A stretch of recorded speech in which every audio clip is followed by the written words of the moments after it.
ప్రపంచంలోనే అత్యధికంగా విద్యావంతులు డాక్టర్ బాబాసాహెబ్ అంబేద్కర్ 135వ జయంతిని పురస్కరించుకొని నిజంగా గతంలో జరుపుకున్నాం ఒక పిల్లర్ లేసి బిల్డింగ్లో.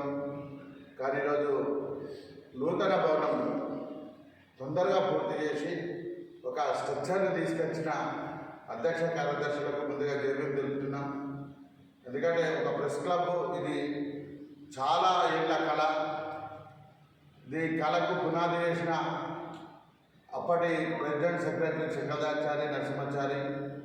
ఆ తర్వాత గత 5 సంవత్సరాల తర్వాత దీనికి ఒక కళను ఒక రూపకల్పనని తీసుకొచ్చిన నరేష్ గౌడ్, ప్రసాద్ వాళ్ళ కృషి, మిగతా జర్నలిస్టులకు నిజంగా దీన్ని ఒక స్ట్రక్చర్గా తీసుకొచ్చి ఈరోజు ప్రెస్ క్లబ్ ఇలా ఉండాలని మిగతా ప్రెస్ క్లబ్లకు ఆదర్శంగా నిలిచిన ఈ భవనానికి జర్నలిస్టులకు అందరికీ మరోసారి జైలు తెలుపుకుంటూ, ముఖ్యంగా డాక్టర్ బాబాసాహెబ్ అంబేద్కర్ నిజంగా జర్నలిస్టులు ఎందుకు జరపాలి అని ఒక ప్రశ్న వేసుకుంటే, బాబాసాహెబ్ అంబేద్కర్ ఆయన చదువుతున్న క్రమంలోనే 4 పత్రికలను భారత స్వతంత్ర పోరాటం జరుగుతున్న క్రమంలో భారతదేశానికి అనుగుణంగా పత్రికలను స్థాపించి ఆయన్నే వార్తలు సంపాదకీయం చేస్తూ వార్తలను సేకరించి ఈ దేశ ప్రజలను ఒక చైతన్యవంతం తీసుకొచ్చడంలో కీలక బాధ్యత వహించింది.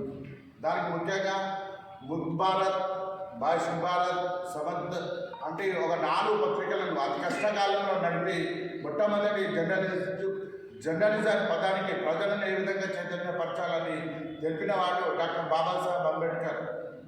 ఆయననే ఈరోజు రాజ్యాంగం రచనలో భాగంగా కూడా 4వ స్తంభం సమాచార హక్కు, ఇది ప్రజలకు అందరికీ తెలియాలి. పాలకులు, న్యాయ వ్యవస్థ ఏం చేస్తుంది అనేది ప్రజలు తెలుసుకుంటేనే చైతన్యవంతమైన అవుతారనే ఉద్దేశంతో ఆయన 4వ స్తంభంగా సమాచార హక్కును పెట్టి ఈ స్వేచ్ఛను, భావ ప్రకటన స్వేచ్ఛను మొదలుపెట్టింది డాక్టర్ బాబాసాహెబ్ అంబేద్కర్. చాలామందికి తెలియని విషయాలు మనము చదివితే కానీ బాబాసాహెబ్ అంబేద్కర్ యొక్క ఆగ్రహతనం, అస్పృశ్యత, సమాజ నిర్మాణం కోసం జ్ఞానవంతమైన సమాజ నిర్మాణంలో తన వంతు కృషి చేసింది. కాబట్టి ఈరోజు ప్రజల స్వేచ్ఛ వాయువులతో తనకున్న భావ ప్రకటన స్వేచ్ఛను బహిరంగంగా వదిలిచేయడంలో డాక్టర్ బాబాసాహెబ్ అంబేద్కర్ ఒకరని. ఆయన జయంతులు నిజంగా మనం గతంలో చాలాసార్లు అనుకున్నాం. కరోనా టైం నుంచి మనం ఒక బిల్డింగ్ లేక ఎక్కడ అంబేద్కర్ విగ్రహాల వద్ద జనరేషన్ చేసిన సంగతి మనం ఆనవాయితీగా ఉండేది. నిజంగా మన భవనంలో మనం ప్రెస్ క్లబ్ భవనంలో మనం నిర్మించుకోవడం కూడా ఒక అద్భుతమైన విషయం అని కూడా మనం భావించవచ్చు. మరొకసారి మంచి భవనం, ఇదే భవనంలో పెద్ద ఎత్తున ప్రోగ్రాం నిర్వహించాలని నేను కోరుకుంటూ నాకు ఈ అవకాశం ఇచ్చిన మన పెద్దలందరికీ మరోసారి జైలు జరుపుకుంటూ ముగిస్తున్నాను. ప్రపంచంలోనే అత్యధికంగా విద్యావంతులు డాక్టర్ బాబాసాహెబ్ అంబేద్కర్ 135వ జయంతిని పురస్కరించుకొని నిజంగా గతంలో జరుపుకున్నాం ఒక పిల్లర్ లేసి బిల్డింగ్లో. కానీ ఈరోజు నూతన భవనం తొందరగా పూర్తి చేసి ఒక స్ట్రక్చర్ని తీసుకొచ్చిన అధ్యక్ష కార్యదర్శులకు ముందుగా జైలు తెలుపుతున్నాం. ఎందుకంటే ఒక ప్రెస్ క్లబ్ ఇది చాలా ఏళ్ళ కళ. ఈ కళకు పునాది వేసిన అప్పటి ప్రెసిడెంట్ సెక్రటరీ శంకరాచారి నరసింహాచారి.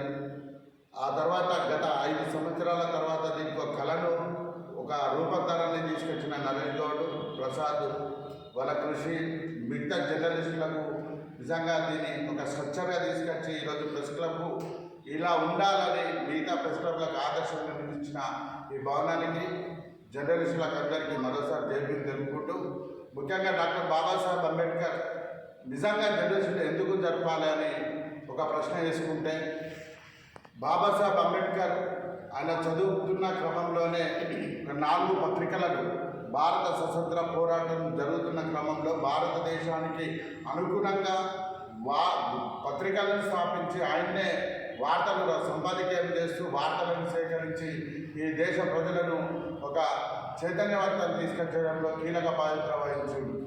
దానికి ముఖ్యంగా ముక్త్ భారత్, భాష్ భారత్, సమద్ అంటే ఒక 4 పత్రికలను అతి కష్టకాలంలో నడిపి మొట్టమొదటి జర్నలిజం పదానికి ప్రజలను ఏ విధంగా చైతన్యపరచాలని తెలిపినవాడు డాక్టర్ బాబాసాహెబ్ అంబేద్కర్. ఆయననే ఈరోజు రాజ్యాంగం రచనలో భాగంగా కూడా 4వ స్తంభం సమాచార హక్కు, ఇది ప్రజలకు అందరికీ తెలియాలి. పాలకులు, న్యాయ వ్యవస్థ ఏం చేస్తుంది అనేది ప్రజలు తెలుసుకుంటేనే చైతన్యవంతమైన అవుతారనే ఉద్దేశంతో ఆయన 4వ స్తంభంగా సమాచార హక్కును పెట్టి ఈ స్వేచ్ఛను, భావ ప్రకటన స్వేచ్ఛను మొదలుపెట్టింది డాక్టర్ బాబాసాహెబ్ అంబేద్కర్.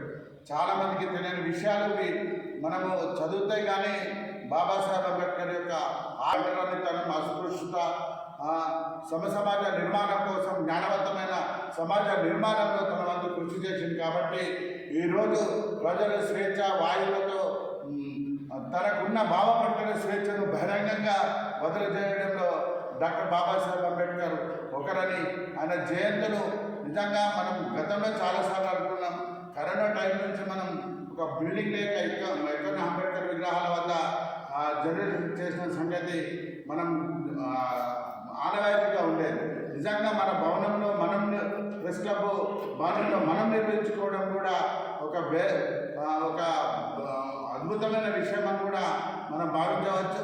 మరొకసారి మంచి భవనం, ఇదే భవనంలో పెద్ద ఎత్తున ప్రోగ్రాం నిర్వహించాలని నేను కోరుకుంటూ నాకు ఈ అవకాశం ఇచ్చిన మన పెద్దలందరికీ మరోసారి జై భీమ్.